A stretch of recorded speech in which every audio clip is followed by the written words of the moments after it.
Salut à tous les gars, c'est NFG. Aujourd'hui on se retrouve pour une nouvelle vidéo débrief sur le rallye Terre d'Écosse qui a eu lieu ce week-end. Avant ça, n'oubliez pas de liker, vous abonner et partager la vidéo si le contenu vous plaît. Et voilà, on est parti pour l'analyse de ce très beau rallye, rallye Terre d'Écosse, première manche du championnat de France Terre. 154 équipages du coup au départ de ce rallye et des conditions météorologiques plutôt particulières. On était au mois d'avril et il s'est mis à neiger le vendredi soir, donc les spéciales le samedi matin étaient enneigées. Alors le bord des spéciales était enneigé et la surface plutôt boueuse, on va dire, hein, donc plutôt typée pluie. Mais du coup aussi nouvelle saison dit nouveaux participants.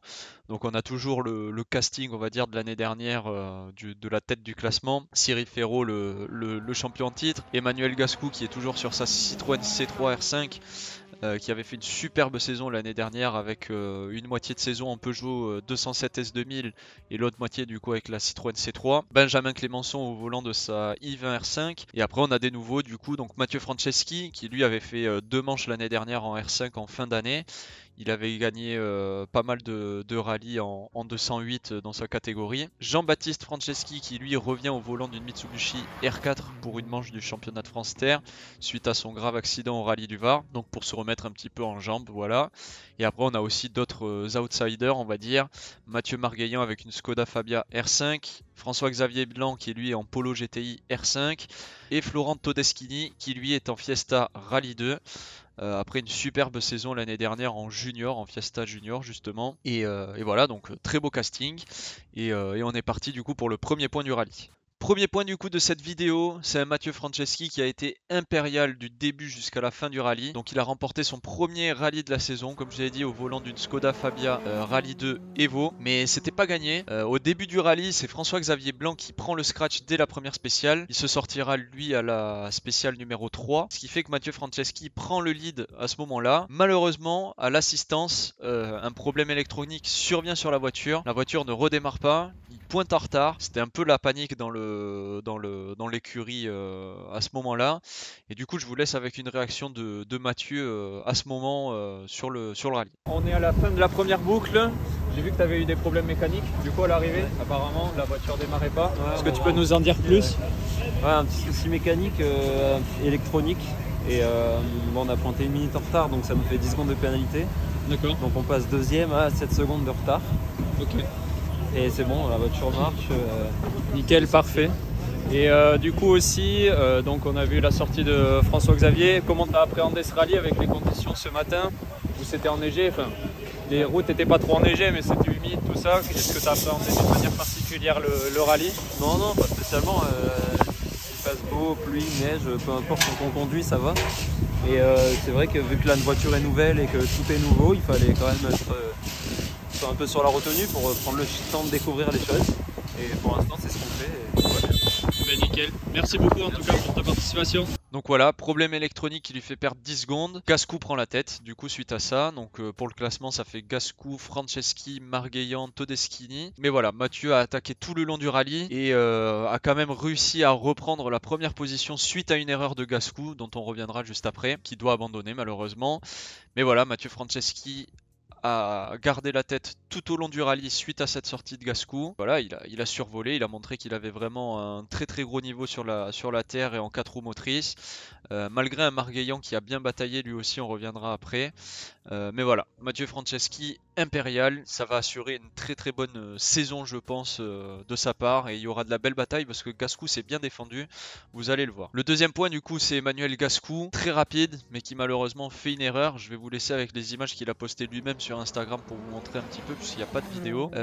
Mais voilà, il a très bien roulé, comme je l'ai dit, il était en bataille avec Mathieu Franceschi, il a repris la tête suite à sa pénalité et malheureusement dans la spéciale 5 il fait une erreur, il fait une touchette, il touche un petit peu un arbre sur la roue avant gauche et ça lui casse carrément la direction de la voiture finalement. Gascou encore malheureux, l'année dernière c'était pareil sur le premier rallye de la saison, il n'avait pas fait un très bon résultat et là malheureusement il doit abandonner une nouvelle fois, ce qui fait que ça le pénalise pour toute la saison. Mais voilà, très bon pilote, toujours un très gros rythme avec sa Citroën C3 sur le bord des spéciales, ça se voit.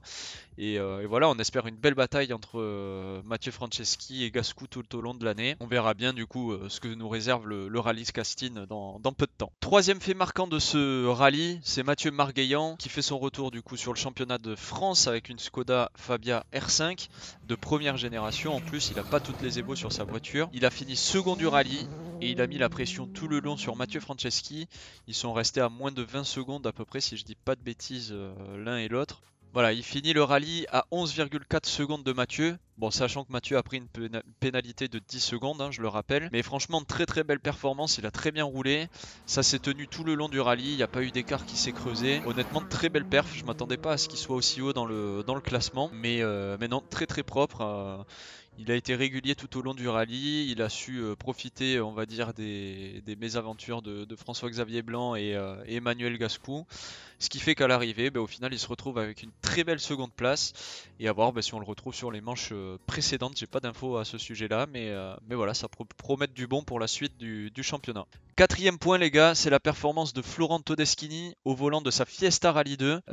L'ancien donc champion de France Rally Terre Junior avec sa Fiesta R2 l'année dernière passe pour la première fois sur une 4 roues motrices. Donc une très belle performance. Il finit à la 3ème place du rallye à 1 minute 20. Et sachant voilà qu'il a eu qu'une journée de préparation sur sa Fiesta Rally 2. Et j'ai vu dans des déclarations sur Rally Sport, c'était la première fois qu'il roulait sur un terrain aussi boueux et première fois aussi en compétition avec une 4 roues motrices. Et voilà, il surpasse des pilotes qui roulent depuis un petit moment. Il finit devant Cyril Ferraud qui est lui en WRC, devant beaucoup de pilotes aussi expérimentés en R5. Donc vraiment, ça promet que du bon pour la suite de la saison. Et voilà, on a les deux jeunes, Mathieu Franceschi et Florent Todeschini, qui sont sur le podium. Donc ça annonce vraiment du très bon pour le futur français en rallye. Et voilà, j'ai hâte de voir ce que ça va donner sur les prochaines manches comme le Castine ou Terre de Langres, etc. Mais ça promet de très belles batailles entre les pilotes. Très belle surprise, très belle performance. Et en plus, ça a l'air d'être quelqu'un de très réfléchi et très professionnel dans sa manière d'aborder les rallyes. Donc je pense qu'il y aura une belle marge de progression encore à voir chez ce pilote. Pour terminer cette vidéo, petit point sur le Clio Trophy Terre. Cette année, Romain Diffant tente sa chance aussi en terre pour remporter le Clio Trophy. Donc on verra bien comment ça se passe. Pour ce rallye, en tout cas, il était en tête du rallye tout le long. Lui qui a gagné donc le Clio Trophy Tarmac l'année dernière, malheureusement réalise une sortie de route et ne peut terminer le rallye. Ce qui fait qu'au classement général, à la fin du rallye pour le Clio Trophy, on a Monin Jean-Paul qui remporte le rallye, Pouchonneau Florian qui finit à la 2ème position et enfin Tavenot Sam qui finit à la 3ème position. Donc voilà, on verra bien sur les prochaines manches comment se déroule le Clio Trophy. Mais c'était le dernier point de cette vidéo. J'espère que la vidéo vous a plu. En tout cas, très beau rallye. Là, on se retrouve avec 2 semaines sans compétition. On se retrouvera pour un nouveau débrief pour la prochaine manche du WRC, le WRC en Croatie qui aura lieu du 21 au 24 avril. Donc voilà, j'espère que la vidéo vous a plu. Comme je vous ai dit en début de vidéo, n'oubliez pas de me soutenir, likez, vous abonner, commentez, c'est important pour le référencement. Voilà, moi je vous dis à la prochaine pour un prochain débrief et ciao les gars.